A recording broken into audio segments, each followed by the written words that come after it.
Hello everyone, फिर से एक बार आप सभी का स्वागत है मेरा यूट्यूब चैनल फ्री एजुकेशन में। दोस्तों, आज की इस वीडियो में आप लोगों को डिटेल्स में बताऊंगा आरआरबी वैकेंसीज़ के बारे में, यानी कि आरआरबी का जो स्टाफ नर्स का वैकेंसीज़ है उसका लास्ट डेट कब है, कब से अप्लाई शुरू होगा, और आरआरबी स्टाफ नर्स में अप्लाई करने के लिए आपका एलिजिबिलिटी क्या होना चाहिए, कौन सा डिग्री आपके पास होना चाहिए, कितना फीस पेमेंट करना होगा, यानी कितना अप्लाई करने के लिए आपको पैसा पेमेंट करना होगा।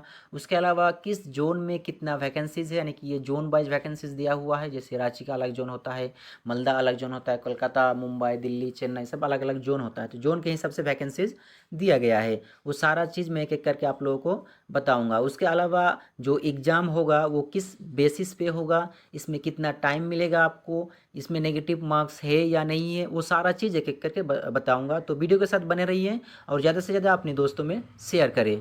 इसके लिए आपको सबसे पहले गूगल ओपन करना होगा और यहाँ पे टाइप करना होगा आरआरबी स्टाफ नर्स रिक्रूटमेंट 2024। उसके बाद आपको क्लिक करना होगा। जैसे आप क्लिक कीजिएगा तो आपके सामने इस तरह का पेज आएगा, इस तरह का पेज खुलेगा। यहाँ पे बहुत सारा वेबसाइट आप लोगों को दिखाएगा। तो सबसे ऊपर जो वेबसाइट आप लोगों को दिखा रहा है, हो सकता है कि आपका मोबाइल में 2 नंबर, 3 नंबर या फिर 4 नंबर, 5 नंबर में भी ये वेबसाइट शो कर सकता है। जो यहाँ पे दिखाया गया है अड्डा 247, यानी कि 247 जो है अड्डा 247, इस पर आपको क्लिक कर देना है। जैसे ही आप इस पर क्लिक करोगे तो इस तरह का इंटरफेस आपके सामने आएगा, इस तरह का पेज खुलेगा। तो इसको आपको नीचे की ओर स्क्रॉल करना है। यहाँ पे ऊपर सारा चीज़ लिखा हुआ है स्टाफ नर्स का जो वैकेंसी है आरआरबी का, उसके रिगार्डिंग। और यहाँ पे आप लोगों को बताया गया है कि जो आरआरबी का स्टाफ नर्स का जो वैकेंसीज़ है उसमें कितना टोटल वैकेंसी, यानी कि यहाँ पे दिखाया गया है आप लोगों को कि पोस्ट का नाम जो है वो है आपका नर्सिंग सुपरिटेंडेंट। उसके बाद यहाँ पे नंबर ऑफ वैकेंसीज में दिखाया गया है 713। एप्लीकेशन डेट में आप लोगों को दिखाया गया है 17 अगस्त 2024 से एप्लीकेशन शुरू होगा, आप अप्लाई कर सकते हैं। उसके बाद लास्ट डेट ऑफ अप्लाई का 16 सितंबर 2024 तक है। और लेवल ऑफ एग्ज़ाम, यानी कि एग्ज़ाम का लेवल जो होगा वो नेशनल लेवल का होगा, यानी कि किसी भी राज्य का कोई भी कैंडिडेट किसी दूसरे राज्य में अपना अप्लाई कर सकता है, वो नेशनल लेवल का क्या होगा, एग्जाम होगा। उसके बाद लिखा है फ्रीक्वेंसी ऑफ एग्जाम, एग्जाम का फ्रीक्वेंसी क्या होगा, तो एज पर रिक्वायरमेंट, जो रिक्वायरमेंट होगा उसके अनुसार ही जो एग्ज़ाम का फ्रीक्वेंसी होगा वो किया जाएगा। उसके बाद एग्ज़ाम का जो स्टेजेस है तो वो होगा आपका सीबीटी, यानी कि कंप्यूटर बेस्ड टेस्ट के अनुसार ही आपको क्या किया जाएगा, सिलेक्ट किया जाएगा। और इसमें डॉक्यूमेंट्स जो डॉक्यूमेंट्स आपका होगा उसे वेरीफाई किया जाएगा। सबसे पहले तो सीबीटी आपको पास करना होगा, उसके बाद आपका डॉक्यूमेंट्स का वेरिफिकेशन होगा, उसके बाद आपका सिलेक्शन होगा। उसके बाद यहाँ पे दिया गया है कि एग्जाम ड्यूरेशन, एग्जाम में आपको टाइम कितना दिया जाएगा। तो जो सीबीटी एग्जाम होगा उसमें आपको 90 मिनट्स, यानी कि 1 घंटा और 30 मिनट, यानी कि 1.5 घंटा का समय मिलेगा। उसके बाद मेकिंग स्कीम, स्कीम में क्या क्या है, तो नेगेटिव मार्किंग होगा इसमें, यानी कि अगर आप एक क्वेश्चन का आंसर देते हैं तो 1 मार्क मिलेगा, और अगर आप एक क्वेश्चन गलत करते हैं तो उसमें क्या होगा 1/3, यानी कि 3 क्वेश्चन गलत होने से 1 मार्क काट लिया जाएगा।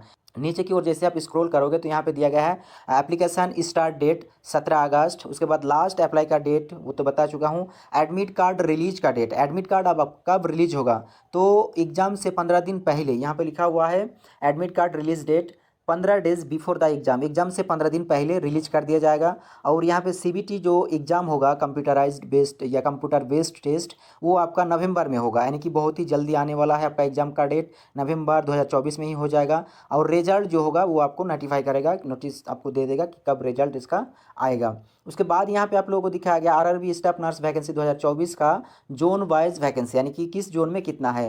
तो सबसे ऊपर का जो जोन दिखाया गया है अहमदाबाद, अहमदाबाद में 20 वैकेंसीज है, यानी कि 20 पद है। उसके बाद प्रयागराज में 22 पद है, अजमेर में 3 पद है, और बेंगलोर में 25 यानी कि 25 पद है, भोपाल में 18 पद है, भुवनेश्वर में 5 पद है, विशालपुर में 26 पद है, चेन्नई में 58 पद है, और गोरखपुर में 73 पद है, गुवाहाटी में आपका 52 पद है, और श्रीनगर में 4 है, कोलकाता में 127, मालदा में 22, मुंबई में 133, मुजफ्फरपुर में 10, पटना में आपका 23, रांची में 23, सिकंदराबाद में आपका 54, और सिलीगुड़ी में 15। टोटल मिला के 713 पद, 713 वैकेंसी जो है आपका आरआरबी स्टाफ नर्स में। तो ये एक सुनहरा मौका है आपके लिए।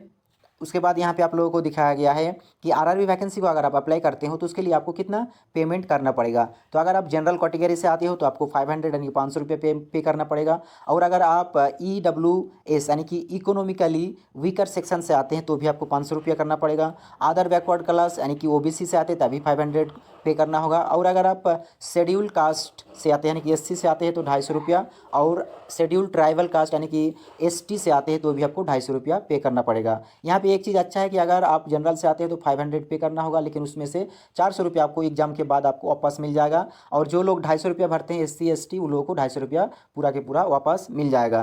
तो यहाँ पे एक अच्छा चीज़ है कि आपको RRB जितना भी पैसा ले रहा है, पेमेंट करवा रहा है, वो आपको बाद में रिटर्न भी कर देगा। उसके बाद यहाँ पे आप लोगों को दिखाया गया है कि इसमें जो एज रिलैक्सेशन है, तो सबसे पहले एज का जो लिमिट है वो तो आपका 20 ईयर्स से लेके 43 ईयर्स तक आप अप्लाई कर सकते हैं। आपका उम्र अगर 20 ईयर्स के ज़्यादा है या फिर 44 ईयर्स से कम है तो आप अप्लाई कर सकते हैं। लेकिन एज रिलैक्सेशन अगर आप SC या ST कैंडिडेट हो तो आपके लिए 5 साल आपको ज़्यादा मिलेगा, यानी कि मान के चलिए 43 ईयर्स लास्ट लिमिट है अप्लाई करने का। अगर आप SC ST से हो तो 5 ईयर ऐड हो जाएगा, यानी कि 48 ईयर्स तक आप अप्लाई कर सकते हो। OBC के लिए 3 ईयर है, 3 साल का रिलैक्सेशन छूट दिया गया है। और जो PW कैंडिडेट्स है उसके लिए 10 साल का है। PW प्लस OBC कैंडिडेट के लिए 13 साल का छूट है। और PW प्लस SC ST के लिए 15 साल का छूट दिया गया है। और जो एक सर्विसमैन कैंडिडेट है जो पहले काम करते थे गवर्नमेंट में, जैसे कि आर्मी से हुआ, तो ऐसे लोगों के लिए यहाँ पे 3 से 8 साल का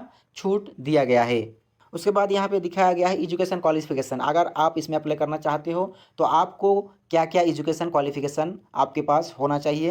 तो उसके लिए आपके पास डिग्री होना चाहिए GNM नर्सिंग, BSc नर्सिंग और MSc नर्सिंग। अगर आप GNM का कैंडिडेट है तो भी अप्लाई कर सकते हो, और BSc MSc का कैंडिडेट तो अप्लाई कर ही सकता है। नेक्स्ट वीडियो में मैं डिटेल्स में आप लोगों को बताऊँगा कि आप अपने फ़ोन से घर में बैठकर या अपने लैपटॉप से घर में बैठकर अपना एप्लीकेशन कैसे भर सकते हो, RRB स्टाफ नर्स में अपना अप्लाई कैसे कर सकते हो।